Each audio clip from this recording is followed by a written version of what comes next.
How you guys doing? This is Tyler with Idaho Home Solar. Congratulations. If you're watching this video, that means your net meter was installed. The next step for you is to come over here where all your hookups are. Find your main breaker. This is normally around the area where your meter is. And all you need to do is flip this from the off position to the on position.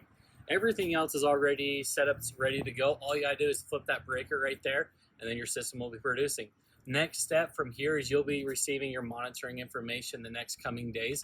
We need the system to be turned on to make sure all the system's working correctly.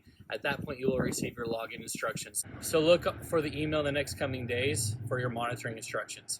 Again, thank you so much for being one of our awesome clients. We're excited that you are now producing solar power.